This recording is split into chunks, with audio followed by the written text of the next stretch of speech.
Ice, the final frontier. Why would anyone in their right mind jump into a cold body of water and like it? Let's talk about cold plunging.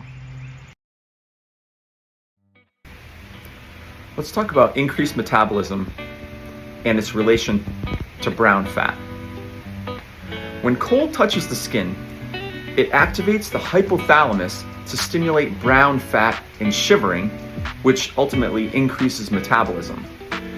So by deliberately exposing yourself to cold, it activates a sympathetic response from your nervous system, which is our fight or flight response. And this is known as a cold shock response.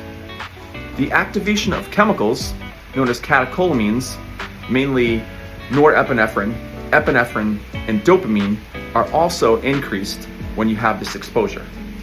So cold plus norepinephrine equals brown fat production, and brown fat regulates our core temperature and warms the body. Shivering also warms the body and increases our metabolism through that process. Brown fat activation has also been shown to increase insulin sensitivity and glucose clearance. In addition to these metabolic benefits, deliberate cold exposure has also been shown to lower blood pressure, lower your resting heart rate, and increase insulin sensitivity.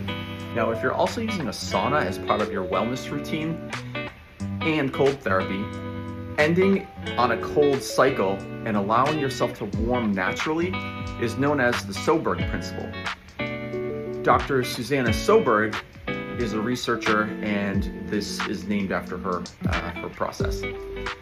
What this does is it essentially trains your cells to become more robust with a cold exposure. This process basically trains your cells to become better adapted to cold environments. Another benefit of cold exposure is it decreases inflammation. Studies measuring anti-inflammatory proteins known as cytokines, mainly IL-6 and IL-10, have shown increases after cold exposure. So, with this decrease in inflammation, the risk of being diagnosed with neurodegenerative diseases, diabetes, and depression also decreases. Cold exposure also has cardiovascular benefits.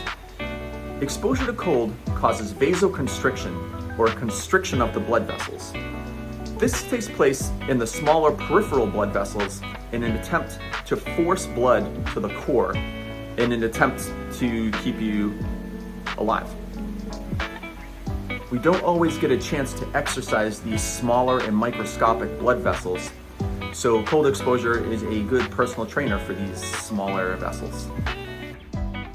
So as these smaller blood vessels are being trained, there's a phenomenon known as the drop. This notes as we shiver and peripheral blood is moved into the core, as the core temperature rises, the vessels relax again and the blood is moved back out to the periphery. Once back in circulation, the blood is again moved into the core because the extremities are still cold, and this is a survival mechanism.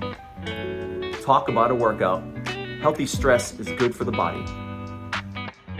How does deliberate cold exposure affect your immune system? Cold water immersion boosts our immune system by increasing the number of circulating white blood cells. These are the key players that help us fight off bacteria, viruses, parasites, and fungi. Woo!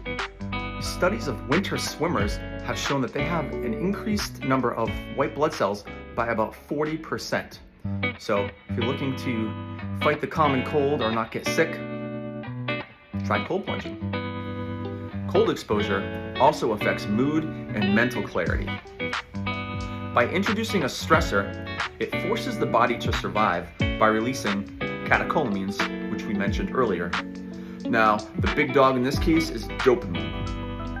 Increases in dopamine up to 250% have been shown in studies measuring these levels after a cold exposure. Dopamine elevates our mood, makes us feel energized, and increases our ability to focus. So say bye-bye to coffee, and like Wim Hof says, you can get high off your own supply. We can't run around all day being super focused, energized, and happy without getting a good night's sleep. temperature and sleep go hand in hand. And it's been known that our core temperature decreases by about 2 degrees when we sleep. Once we wake, our core temperature starts to rise until afternoon or so, and then we start to cool down again. Cold exposure in the mornings seems to go more in line with our own circadian rhythms.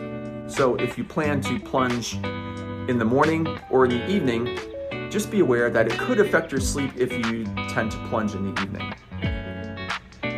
This could affect your sleep by tricking your body into thinking it needs to warm up, as it would in the beginning of the day rather than at the end of the day.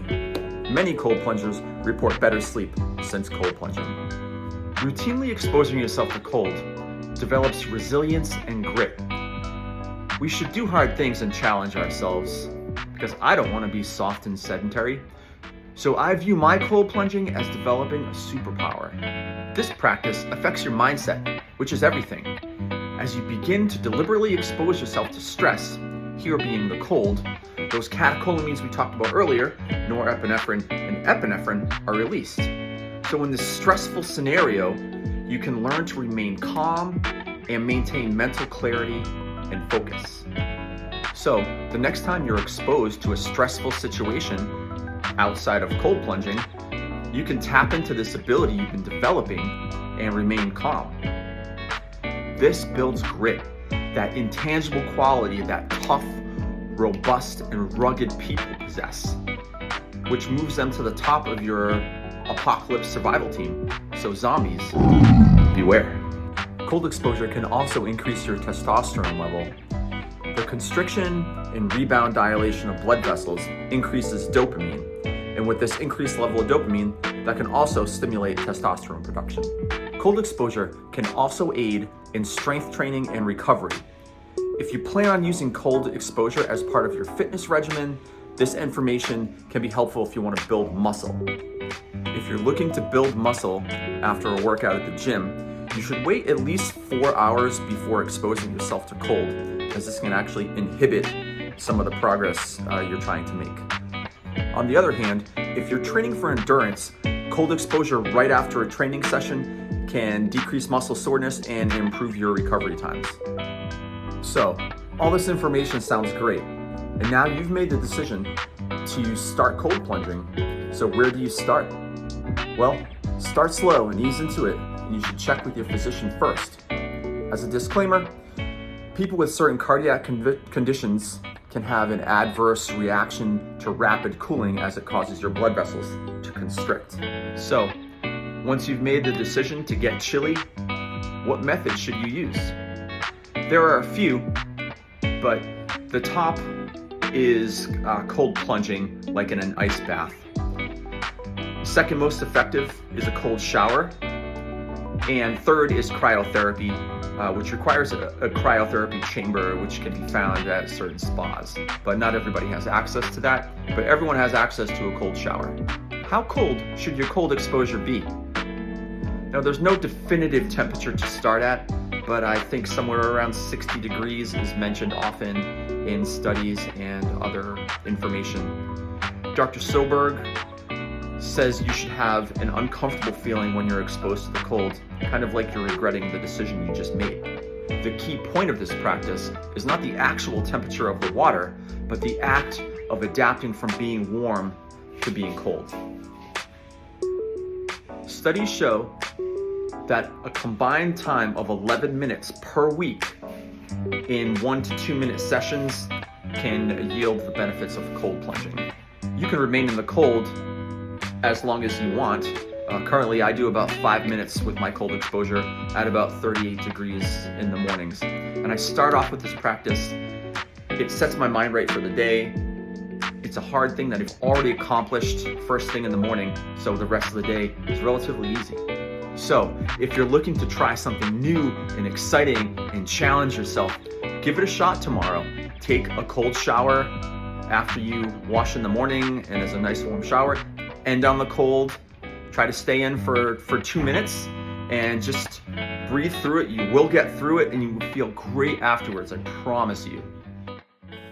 For more information on cold plunging, visit WimHofMethod.com to see what Wim Hof is up to, Dr. Rhonda Patrick on FoundMyFitness.com, and Dr. Andrew Huberman on HubermanLab.com.